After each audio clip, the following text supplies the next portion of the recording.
Good morning, dear participants. This morning, 26th of April 2003, we'll be looking at gross anatomy of head and neck, 301 and at 301. The lecture will be on external ear only. My name is Uchawa Obinna from Anatomy Department. At the end of this class, every participant should know the different parts of the external ear, understand the components of the external ear, know the vasculature, that is the blood supply, and the venous drainage of the external ear, and then innervation of the external ear.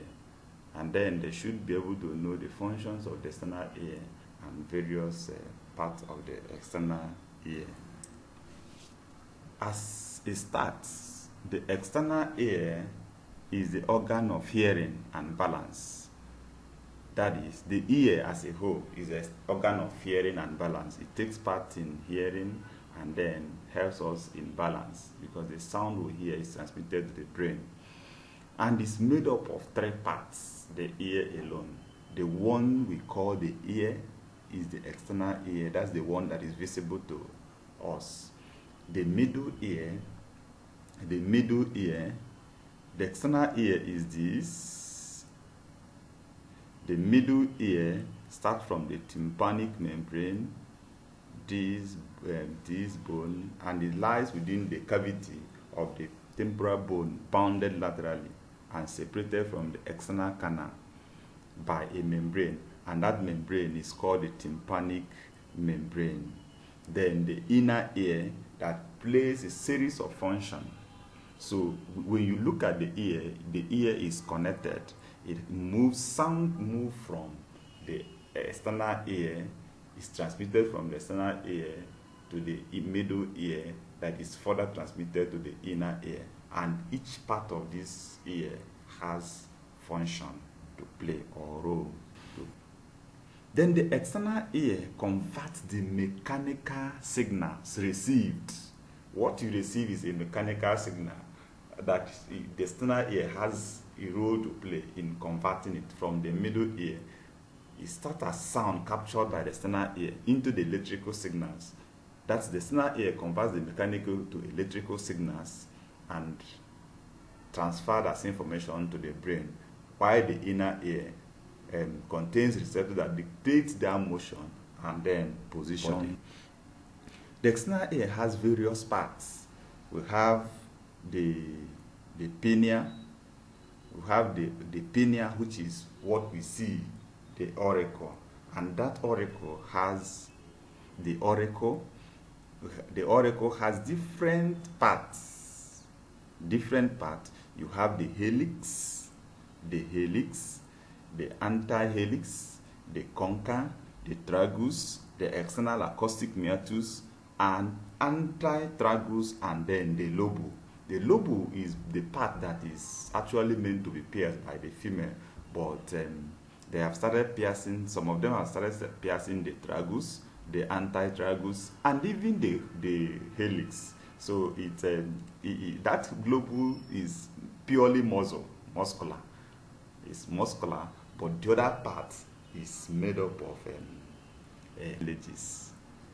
So the auricle, it ends inferiorly at the fleshy lobe, which is what I said is the part that is meant to pierce. The only part of the auricle not supported by the cartilage, so it does not have cartilage at all. The hollow center is the concha of the auricle, while the elevation is called the tragus. The elevation in front of the concha is called the tragus. The elevation is another elevation above the fleshy lobe is called the antitragus, and then we have a smaller covering parallel and anterior to the helix that is called the antihelix. The function of the auricle. What does the auricle actually do? What is the role of the auricle? The visible portion that is commonly referred to the ear, that is what every person, layman, call the ear. But that's not the ear, it's just the auricle. You see that big thing, some people's own are small, but others have it in large quantity. God knows how He gave to us. It helps localize sound. If it is not there, sound may just flow anyhow and we may not be able to hear very well. Direct the sound into the ear, into the middle ear, because if the auricle collects the sound, it's like a funnel, and then direct it through the tunnel of the funnel, which we are going to meet later, called the external acoustic meatus. It's a tunnel. Each individual's auricle creates a distinctive imprint on the acoustic wave traveling into the auditory meatus. What do we mean by that? How small or how big your auricle is may actually determine the direction of that sound wave that enter, or the position. Some people's own are actually located very large and they are located differently. So the location and then the placement determines the direction. Now, the auricle, what we look at, what we see, we may think that it doesn't have muscles attached to it. No, there are certain muscles that are attached to it, and these muscles are divided into two parts. We have the extrinsic group and then we have the intrinsic group. All of them have role. They have their various roles to play in this in changing the shape of the auricle at a particular time. The extrinsic will have the anterior, the superior, and then the posterior auricle muscles. Then the intrinsic muscles are located within the skin, the auricles, and they pass between the cartilaginous part of the auricle and may change the shape of the auricle. But one thing you need to know is that the external, you may not notice the change they cause in the shape of the ear, because they are minute. They are not as strong as other muscles or as the intrinsic, but the intrinsic muscles are very strong ones. The nerve supply. When you see the dermatome of the ear drawn on the right side, you would notice that it has some imprints. So that's the ear is naturally supplied by the vagus and the facial nerve. That's the external ear, the vagus and the facial nerve. Even though we can have other branches coming from the trigeminal. The vagus nerve is the cranial nerve number 10, while the facial nerve is the cranial nerve number 7. Then the trigeminal will have small supply from the mandibular branch of the trigeminal, which is actually coming from the called auriculotemporal branch of the mandibular nerve. So when you look at the dermatome, the diagram there, you will see lesser occipital nerve, you will see a greater auricular nerve, and then you see